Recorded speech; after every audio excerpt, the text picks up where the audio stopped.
What's going on, everybody? Welcome to the OT Radio Show. And tonight we are joined by a powerful storyteller who is using film education to empower and inspire. She's a writer, director, producer, and the founder of Maydwell Productions, a company dedicated to amplify voices, telling stories that matters, from impacting projects like Grandma Closet and Hit Like a Girl and her latest documentary, y'all, The Final Round, the IBF, Injustice, One Man Truth, the Robert W. Lee story.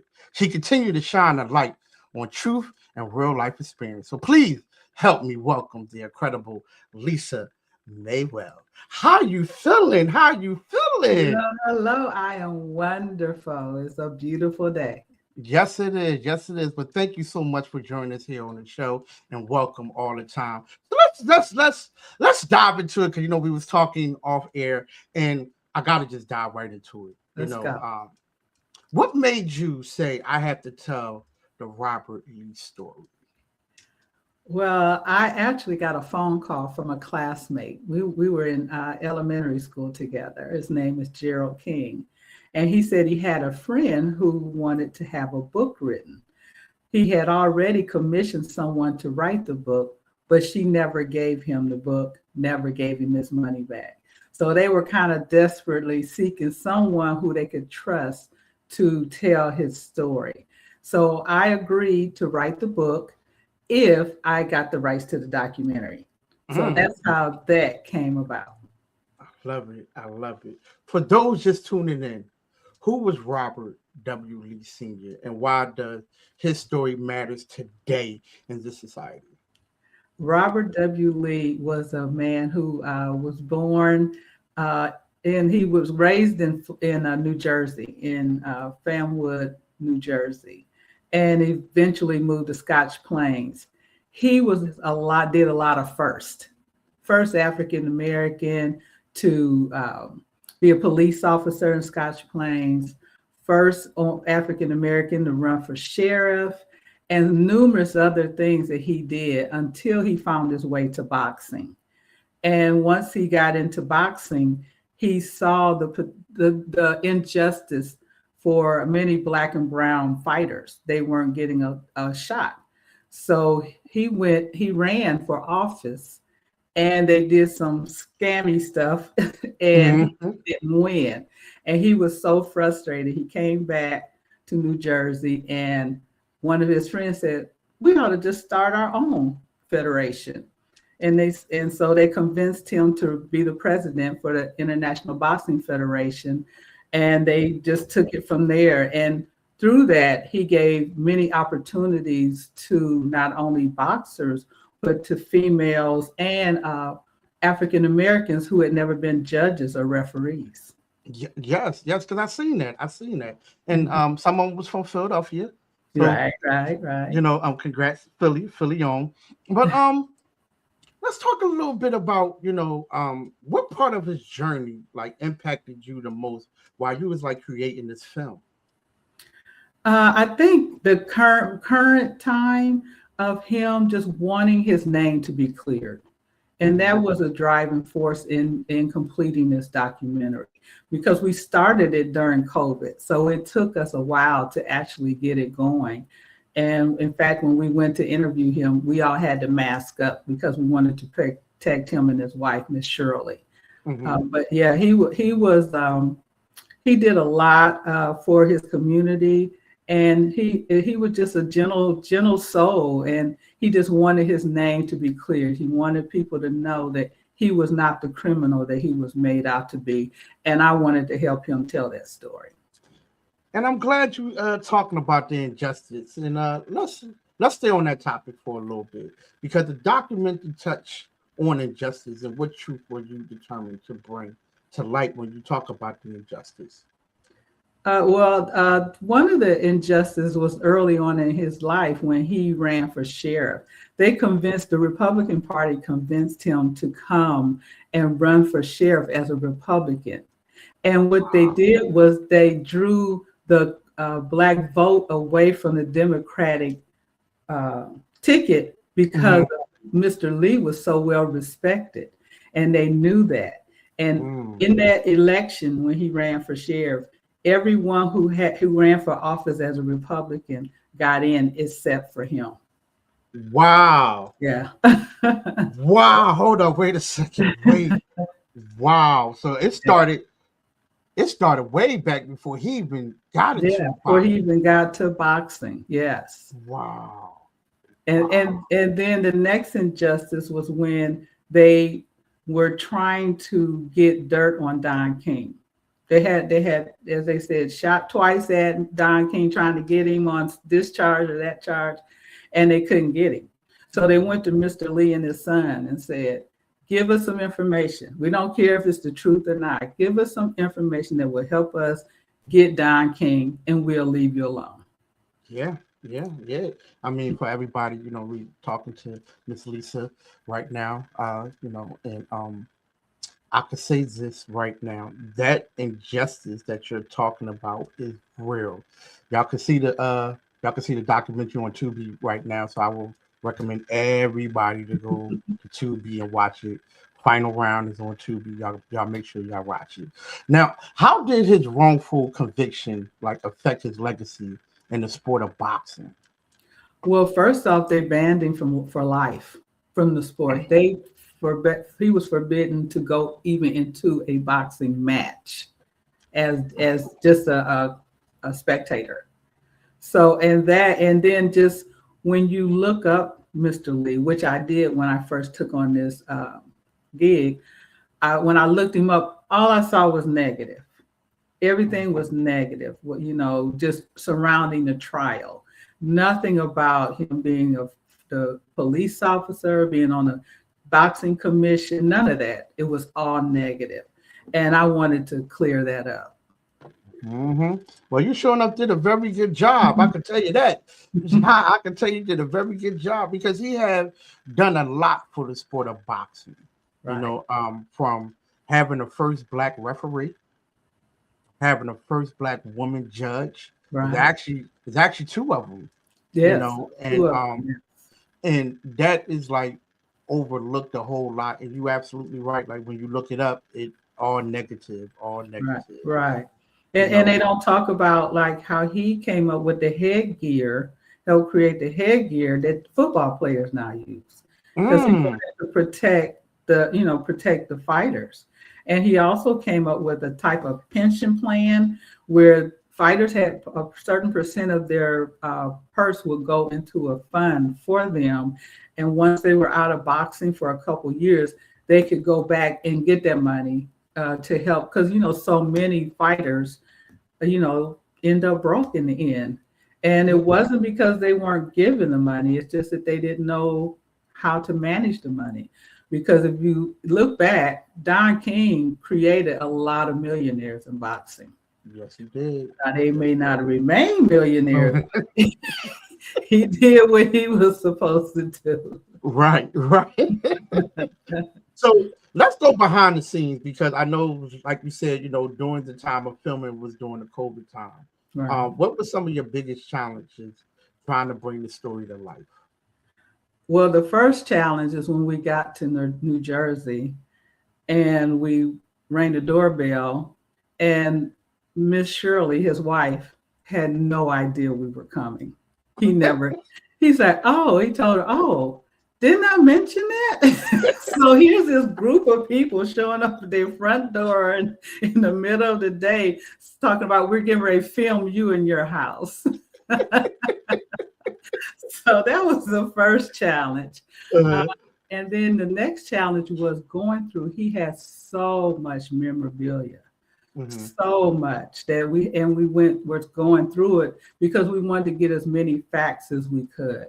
And when I took on this, when I took on writing his memoirs, I didn't know if Mr. Lee was guilty or not. He was a client and I was just doing a service. And once we got to Jersey and started going through all the paperwork, I realized that he had been railroaded, that he had, that his name had just been, a negative spin put on his name. Reading the articles from back then saying how he was just railroaded. So Yeah, and then the final challenge was getting the funds together to complete the film for the mhm, edit, because I had a top Chris, our fabulous editor. He was wonderful. He's the one that found those tapes wow. in the room. When I saw that, it blew me away. I'm like, oh my gosh, where did you find those? So he Uh-huh. found the tape of the undercover sting operation. So Wow. just getting all of that and getting it together, and Chris getting everything and the money to Chris to get him to finish the edit. So that was probably the biggest challenge. Well, I'll tell you what, I mean, you did a fantastic job. You and Thank, the team did a thank you. fantastic job. Great team. We had a great team. We Yes, had a yes, great yes. team. So we're still going to talk about behind the scenes a little bit, Mhm. right? Because that film felt like it was like a lot of emotions in Yes. it. Yeah. Was there like any moment during the filming that was like especially like emotional and unforgettable? Yeah, when Robert Lee Jr. was talking about his sister, Mm, that was hard. That was mhm. it's you could tell that it was still raw for him losing his little sister. And that just went, and he was crying, and also when Spinks was talking, when Mhm. Michael Spinks was talking about his big brother, the admiration, you could just feel it when he talked about his big brother Leon, and he got emotional as well. So those were a couple times that it's like, oh, who's cutting onions?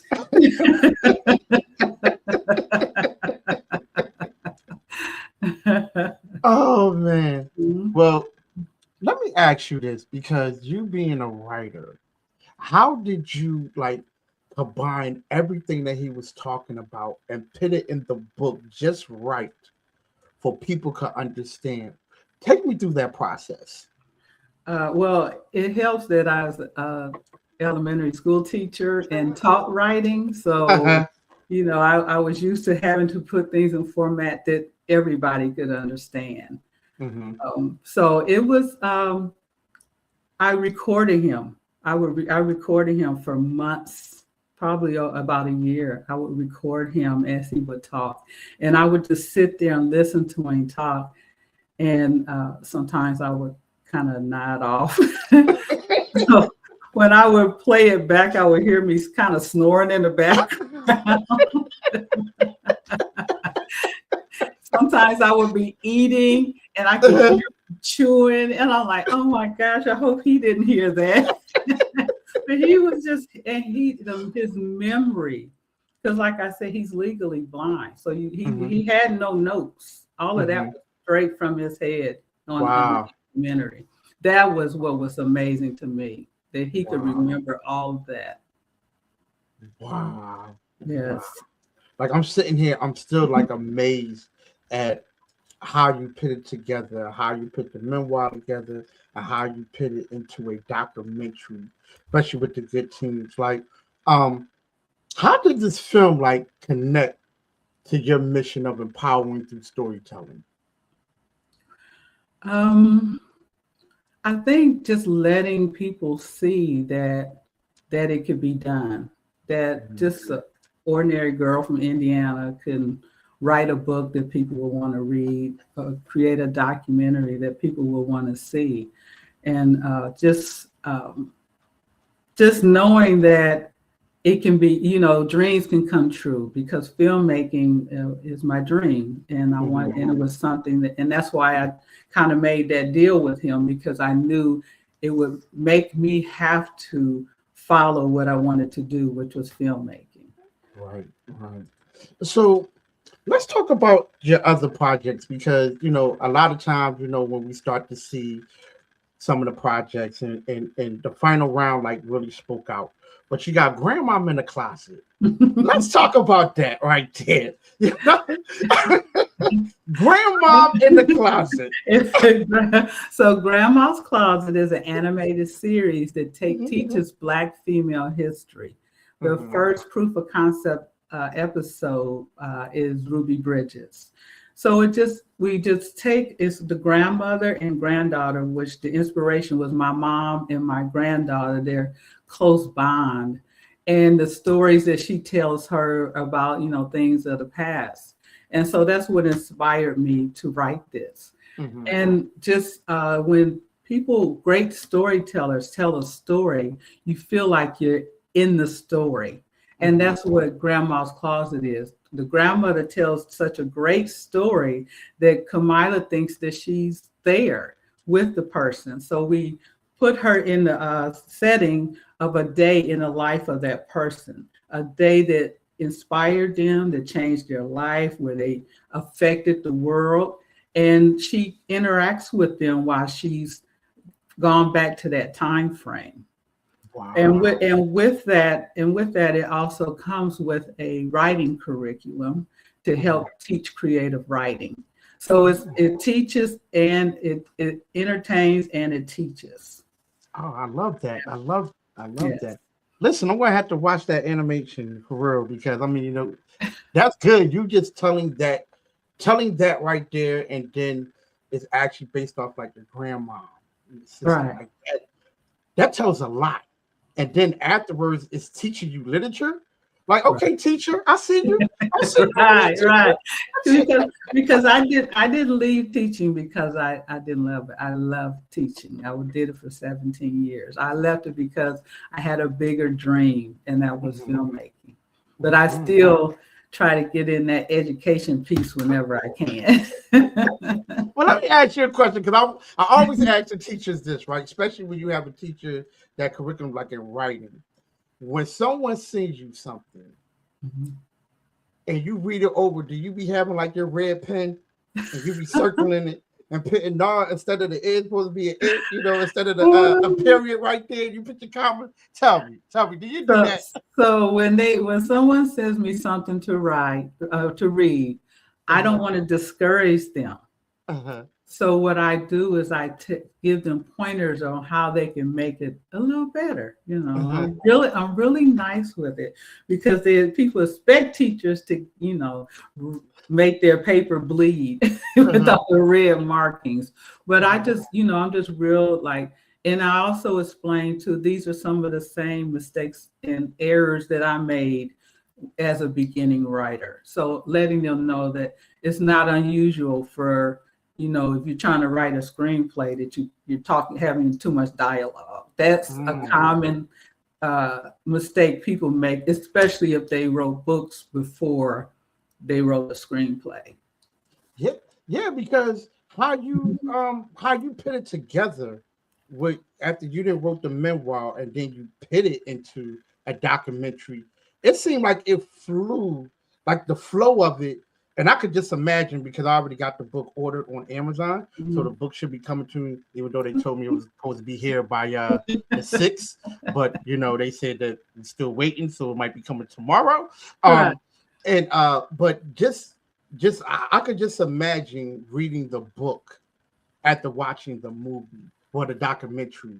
And I believe it's just going to be like the same thing. Like I'm just watching a documentary, but got into a little bit more in depth. Right. It gets more in depth about things that happened, and when he first got a job on the golf course, some of the stories that he told and things that inspired him. And he was all about family. He was really all about family. He really cared a lot for his family. So as a writer, a director, and a producer, what keep you grounded through all of this? My goals of what I want to do for my family and with my family. That I know that there's certain things that I have to do. I have to stick to it. I have to be diligent. And that's because I want to uplift my family with different things, whether it be trips or different things they want to do with their lives. I just want to be a part of that and help them with that, to see them through, to help them follow their dreams as well. I love it.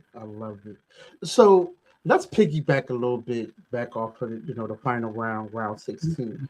What conversation do you hope this project sparks? I wanted to spark the conversation of looking at our heroes and our sheroes and knowing that they aren't perfect, but understanding the difference that they made in our lives, that if not for them, we wouldn't be where we are.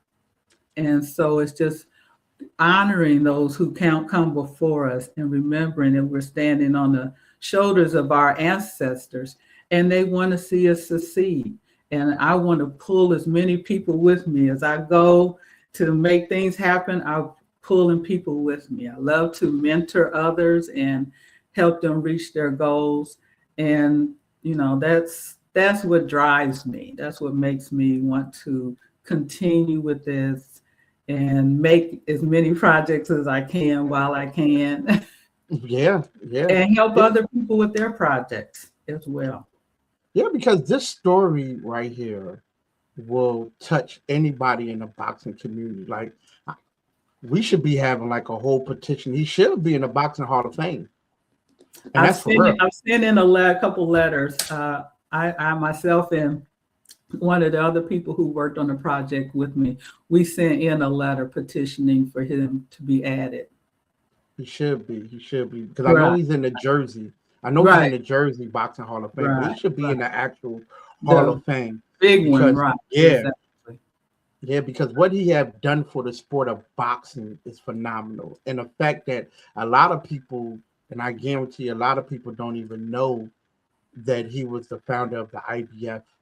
Like a lot of people don't even know that Right, because I right, was one of them. I can admit I was one of them. You know what I mean? Seriously, like for me to be into boxing and love the boxing and love the sport and not knowing these things, right, right, is heartbreaking. And when you go to the website, it only tells a little bit about it. right, I right. You're and not gonna get much. Yeah, yeah, and that's not fair. That's Right, not fair at all. And regardless of what he have done, which was so much of an injustice because they wanted one person, because New York couldn't do it, so they had to do Jersey. Because a lot of right, people don't right, understand that New York tried to get the charges, but they couldn't get it. So then they hit Jersey up and like, okay, Jersey, let's go. Federal charges, let's go. And the fact that out of 30 racketeering right, charges, he was only found guilty of 2. Hmm. right, Interesting. right. Very interesting. And when in the documentary, I think it's mentioned, I know it is in the book, that the judge was going to throw the case out for lack of evidence. And it was a Friday. And by the time they came back on Monday, he did a total 360 Mm. and didn't throw it out. But he knew that it wasn't right and that he had been railroaded, Yeah. that he'd been set up. Yeah. Yeah. And that's a shame. That's a Yeah. big shame. That's a Yeah, big shame. because it can happen to any of us. Yes. If we get up to a certain position, we see it happening all around us. So we have to understand that everything you read may not be all of the truth, and Mm-hmm. you need to investigate to find out, if this is even, if the charges are true, if the rumors are true. Sometimes Mm-hmm. you just need to do a little investigating, Well, especially for people who you look up to. yeah. And I'm glad that you did some investigating. Yeah. I am totally glad because this brings the light to everything. And after seeing this, it actually shows me a little bit more of how the injustice system is and will continue on being when it comes down to us in the community and stuff like that. Because when they want somebody, they going they want to try their best. Yeah. And a lot of us have taken downfalls for somebody else's because they couldn't get them. Right, right. And that's exactly what it was. And they still didn't get Don King. For all of that. They still They didn't still get didn't get him. They still didn't get him. They still Mm-mm. didn't get him. Yeah. So Robert Lee, biggest fight, was it in the ring or was it against the system? Oh, it was definitely against the system. It was definitely because in the ring, at least those wounds will heal. Mm-hmm. injustice, it followed him until he passed away. Mm-hmm. I agree. Yeah. I agree. Now, And it was also, and also the tragedy is that his in 2025 he lost, Miss Shirley passed away, his wife. mm-hmm. And that was in February. In March, Mr. Lee passed away. And in November of that same year, their son, only living son, Robert, passed away. Well, Mr. Lee's only living son, Robert, Wow. passed away. Wow. All three of them passed away in 2025. Mm-hmm. So that was sad. That was really sad. Shoot, you're about to have me get all emotional on here. For real. Seriously. No, yeah, it was a shock. It was really a shock. I mean, we knew Mr. Lee had been ill, and Mrs. Lee was older than Mr. Lee, and I think Mr. Lee was about 90 when he passed. Mm-hmm. So that wasn't so out of the realm of possibility. But when their son passed away, that was heartbreaking. Yeah. Wow. Mm. So what is next? What's next for you after the final round 16? Well, next is getting Grandma's Closet going. We're looking to hopefully get that funded here pretty soon and get it going. I'm also working on a talk show program. And then I work with another team, Entry Graphics and T-Scapes, and we're going to be working on a documentary as well. So quite a few things coming up, because as I say, I not only work on my projects, but I work on other people's projects. I love it. Now, where can people watch the film and support your work?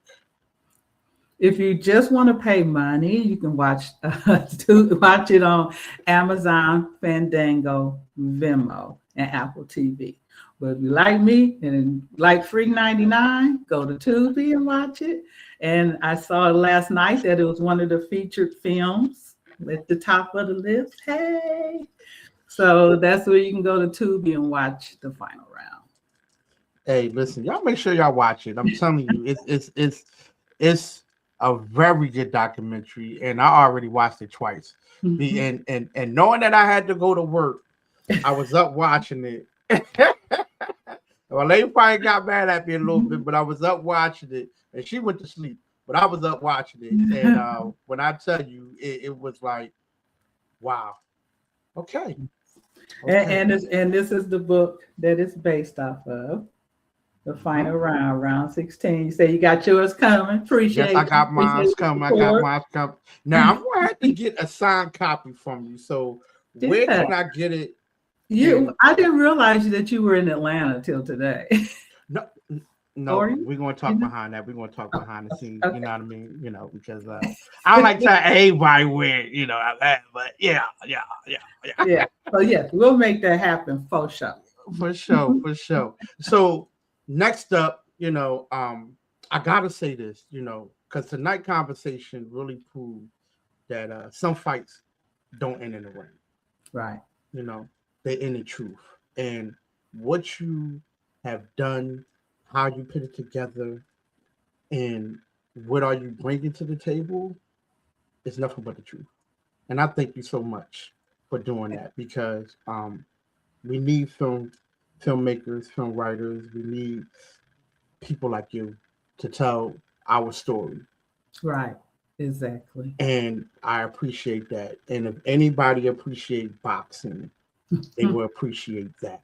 Yes. So I would tell any and everybody, if you love boxing, go watch the documentary. And like she said, for all free folks that love free things, free 99. Go to Tubi.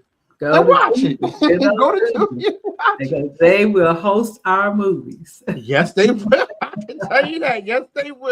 Yes, they will. And a lot of times, people, it's some good movies out there and some good documentaries. Yes, it really so is.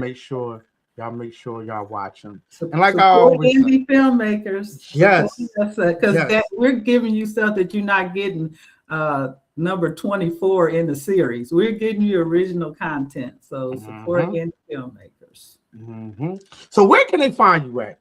Let's talk about it. Website, social media. See my Let's talk. name? That's everywhere. That's my website. That's on Instagram. That's on Facebook.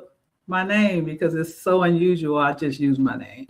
All right, all right now. All right now. Well, Yeah. listen, I appreciate you on everything. Thank you so much for doing everything that you have been doing. Continue on speaking the truth. Continue on bringing impacting film, impacting writing. Appreciate it, appreciate it, appreciate it. And thank But you like, to all of those who are supporting me. I see you out there. yes, yes, yes. Listen, they are out there. You hear me?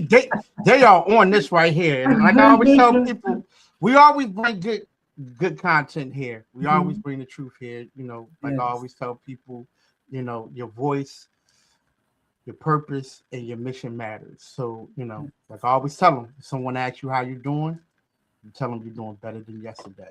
But listen, y'all, I love y'all. Y'all be good. I appreciate y'all. Stay on the line after this. I appreciate y'all. And like I always say, someone asks you how you're doing, just make sure you tell them you're doing better than yesterday because you woke up this morning. All right, y'all. Yeah. Peace. Love y'all.